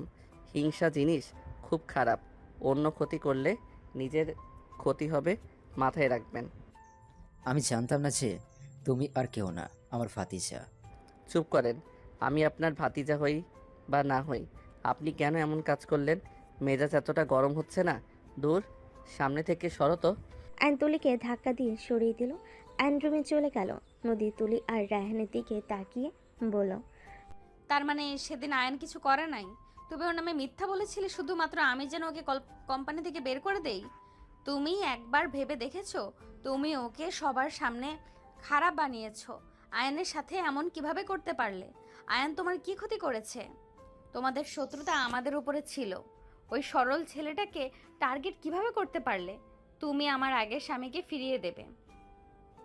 তোমাদের কারণে আয়ান আজ এত রাগী বদমেজাজি হয়েছে। ওই শান্ত ভদ্র একটা ছেলে ছিল, সব নষ্টের মূল তোমরা দুইজন। তোমাকে বিশ্বাস করে আমি আমার স্বামীকে ভুল বুঝেছি। আমি এখন ওর সামনে কিভাবে যাব বলো? নদী তুলিকে ঝাঁকিয়ে কথাগুলো বলতে লাগলো। তুলি কান্না করতে লাগলো। নদী ধাক্কা দিয়ে সরিয়ে দিয়ে দৌড়ে সিঁড়ি বেয়ে যেতে লাগলো। রাকিব তুলিকে বলল, তুমি আয়ানের সাথে কি করছো? রাকিব, তুই থাম। আবার তুই ওকে জেরা করা শুরু করছস? আমার স্ত্রী, আমি জানতে পারবো না আমার স্ত্রী আগে কি করেছে? কি হলো, উত্তর দাও। তুলি কিছু না বলে কান্না করতে করতে চলে গেল। আয়নের রুমের ভিতরে নদী ঢুকলেন, দেখে আয়ন তোয়ালে পরে ওয়াশরুম থেকে বের হইল। নদী আয়নকে দেখে লজ্জা পেয়ে গেল। আয়ন নদীকে দেখে বলল, আরে আপনি এখানে কি করেন? আমার হবু বউ জানলে আমাকে ভুল বুঝবে তো। আপনি যান, আমার হবু বউয়ের সম্পদ আপনি কেন দেখছেন? আয়নের কথা শুনে নদী রাগি লুক নিয়ে সোজা গিয়ে আয়নের কোমর থেকে তোয়ালে টান দিয়ে খুলে ফেলো। আয়ন লজ্জায় লাল হয়ে যেতে লাগলো। আয়ন নদীর ওড়না টান দিয়ে নিজে পড়ে নি কপালে টুকা দিয়ে বলে, লুচি মাইয়া কোথাকার। আহ কুত্তা, তো সব দেখে ফেলেছি। তোর হবু বউকে বলে দেব যে তুই একটা লুচ্চা। আমি কি করলাম যে সরেন, আপনি আমার ইজ্জত কেড়ে নিয়েছে। আয়নের কথা শুনে নদী রেখে চুল ধরে টান দিয়ে 2 ঠোঁট নিজের দখলে নিয়ে নিল। নদীর চোখ দিয়ে পানি পড়তেই আয়ন চমকে গেল। নদী ঠোঁট ছেড়ে দিয়ে কান্না করতে লাগলো। নদী বলতে লাগলো, আমাকে তুমি ক্ষমা করে দাও, আমি তোমাকে বুঝতে পারি নাই। আমি তোমাকে কত কষ্ট দিয়েছি অন্য কাউকে বিশ্বাস করে। নদী কান্না করতে লাগলো। আয়ন নদীর 2 গাল ধরে বলতে লাগলো, আরে কান্না কেন করছো? আমি জানি তোমার উপরে রাগ ওঠার কথা, বাট আমি মোটেও রাগ করি নাই তোমার উপরে। আরে ছেলে মানুষ, আমি আমাদের বিশ্বাস নেই, তুই মেয়ে মানুষ সন্দেহ করতে পারো। আর ওইখানে এমন পরিস্থিতি হয়েছিল যে কেউ বিষয়টা বিশ্বাস করবে যে আমি আসলে তুলিকে রেপ করার চেষ্টা করছি। বিশ্বাস করো, আমি একদম তোমার উপরে রাগ করি নাই। তুমি এত ভালো কেন আয়ান? অন্য কেউ হলে আমার সাথে কথাই বলতো না। যে স্ত্রী নিজের স্বামীকে চিনতে পারে না, অন্য কথা শুনে স্বামীকে ভুল বুঝে, সেই আবার কেমন স্ত্রী? আরে বাবা দেখি, কান্না করো না তো। তুমি কান্না করলে কি আমার ভালো লাগবে বলো? আর আমি তোমার প্রতি কষ্ট পেতাম, কিন্তু 3 দিন আগে তোমার ব্যবহার দেখে আমি খুব অবাক হয়ে গেছিলাম। আমাকে ঘৃণা করার সত্ত্বেও তুমি আমার পাশে ছিলে, আমার জন্য মাইর খাইলে। আর তোমার কি দোষ বলো? আমার সাথে তোমার তেমন ভালো সম্পর্ক গড়ে ওঠে নাই। বিয়ে করেও আমরা সিঙ্গেলদের মতন জীবনযাপন করতাম। আমাকে চেনা বা তোমাকে চেনার মতো করে সময় কাটানো হয় নাই। সেখানে আমার প্রতি তোমার ভুল বোঝাবুঝি থাকবে।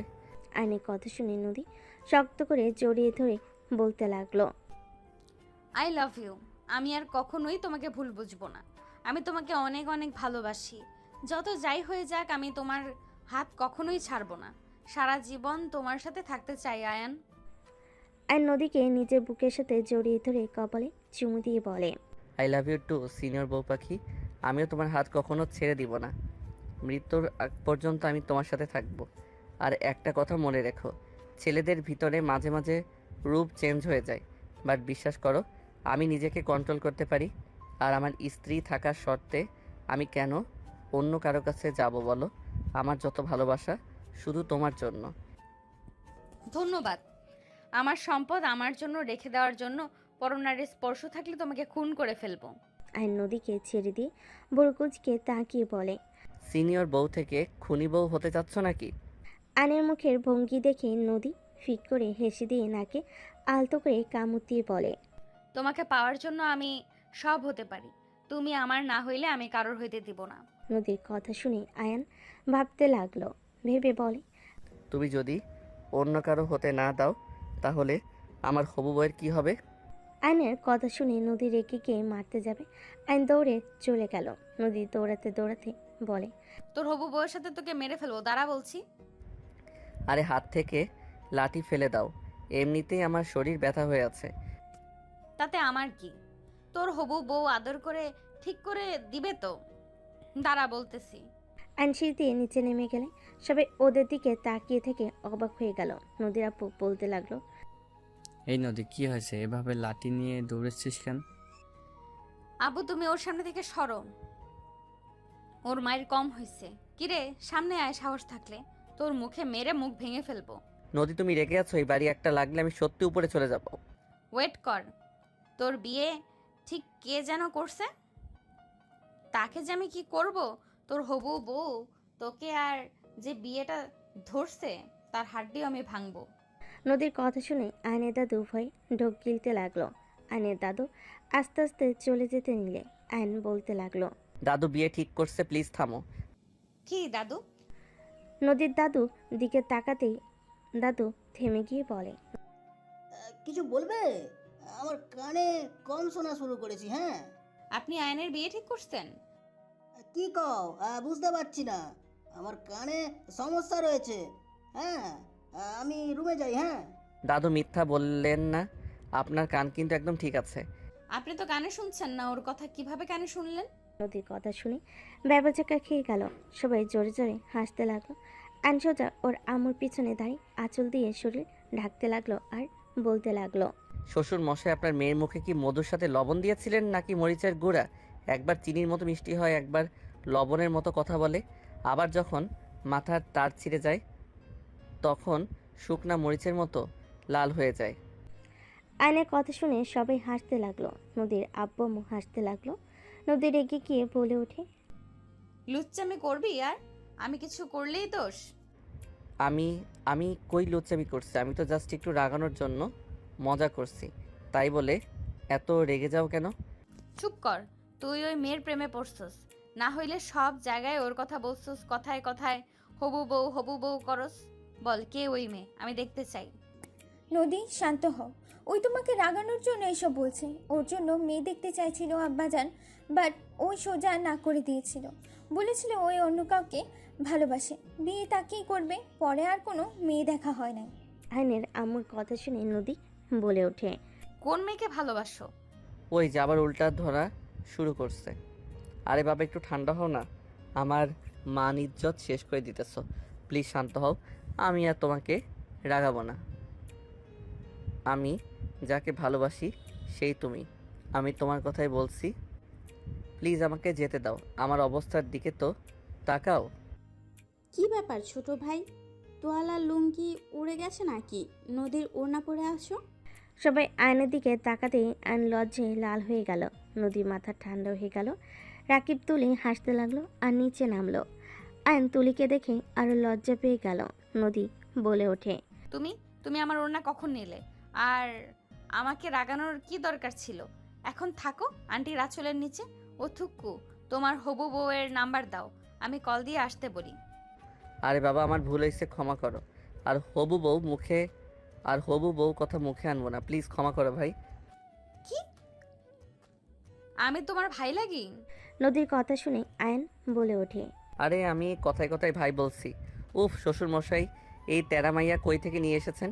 এত তেরামি ধরে, অল্পতে ভুল ধরে। তোমার শাশুড়ি কোথা থেকে যে কুড়িয়ে আনছে কে জান। আমাকে কুড়িয়ে নিয়ে এসেছো মানে?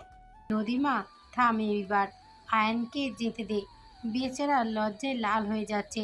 যেতে দে, দেখি লাঠিটা। নদীর আম্মু লাঠি নিতেই আয়ন দৌড়ে সিঁড়িতে উঠে পড়ল। থ্যাংক ইউ শাশুড়ি আম্মু। আয়নের কাণ্ড দেখে সবাই হাসতে লাগলো। আয়নের ভাবি বলে, বাবা, আমার দেবরটা এত ভয় রাখে কেন? যাই বলো, আমার দেবরটা অনেক পরিবর্তন হয়েছে। আগের মতো গম্ভীরভাবে থাকে না, একা চুপচাপ থাকে না, অনেকটাই চেঞ্জ হয়ে গেছে। আরে আমাদের ভাই বলে কথা, পরিবর্তন হবে না? আর ম্যাম যে মানুষ। তুমি আমাকে মিথ্যা কেন বলছো? আমি তোমার সম্পর্কে ভাবি হই? সরি, আপনাকে তো ম্যাম বলে অভ্যেস, তাই। নদী সবার সাথে কথা বলতে লাগলো। আয়ন রুমে গিয়ে পোশাক পরিবর্তন করে জামা কাপড় বারান্দায় মেলে দিয়ে নিচে নেমে গেল। নদীকে ওনা দিয়ে রাকিবকে বলল, রাকিব বের হব। কোথায় যাবি? নতুন হোটেল হয়েছে, ওইখানে এসেছে সবাই। হ্যাঁ সাজু সুজন সবাই এসেছে। তাড়াতাড়ি চল, আমাকে বারবার কল দিচ্ছে। কোথায় যাবে? একটু বাইরে যাব, ফ্রেন্ডদের সাথে তো দেখা করতে পারি নাই। সবাই এসেছে, আড্ডা দিতে যাব। আর রিল্যাক্সে থাকো, ওইখানে কোনো মেয়ে নাই। গুড। রাকিব রেডি হয়ে আসলে আয়ন রাকিবের সাথে বের হয়ে গেল। সবার সাথে দেখা করে আড্ডা দিতে লাগলো। আড্ডা দিয়ে রাত 1টায় আয়ন রাকিব বাসায় ফিরল। আয়ন রাকিবকে বলল, আস্তে আস্তে যা, এত জোরে গেলে কারো ঘুম ভাঙলে চোর ভেবে মেরে দিতে পারে। হিহি, বউ জানলে মারবো, রাত অনেক করে ফেলেছি। হি হি হি, আমারটা মনে হয় ওর বাসায় চলে গেছে। থাক জায়গা। আয়ন চলে গেল। আয়ন রুমে ঢুকে লাইট জ্বালাতে দেখে নদী খাটে শুয়ে আছে। আয়ন ভ্যাবাচাকা খেয়ে গেল। তাদের করে লাইট অফ করে দরজা লাগিয়ে দিয়ে আস্তে আস্তে নদীর পাশে শুয়ে পড়ল। নদী লাফ দিয়ে উঠে আয়নের গলা চেপে ধরল। ঘরে বউ রেখে একটা পর্যন্ত বাইরে থাকার অনুমতি কে দিয়েছে? আয়ন ঢোক গিলে বলে, জান ঘুমাও নাই? বাসর করার জন্য অপেক্ষা করতে করতে 1টা বাজিয়ে ফেলছিস, এখন কি করতে মন চাচ্ছে বল? আয়ন নদীর কথা শুনে 2 হাত ধরে টান দিয়ে নিচে ফেলে দিয়ে উপরে উঠে 2 হাত খাটের সাথে চেপে ধরে ঠোঁট জোড়া এক করে নিল। ঠোঁট ছেড়ে বলে, আমি কি জানতাম নাকি আমার বউ আমার জন্য অপেক্ষা করছে? জানলে তো আগেই চলে আসতাম। যাই হোক, এখনও সারা রাত পড়ে আছে। আদর করতে দিব না, ছাড়ো। তাই নাকি? দেখি কে আদর করতে দেয় না। আয়ন কথাটা বলে নদীর উপর ঝাঁপিয়ে পড়লে নদী আয়নের উপর ঝাঁপিয়ে পড়ল।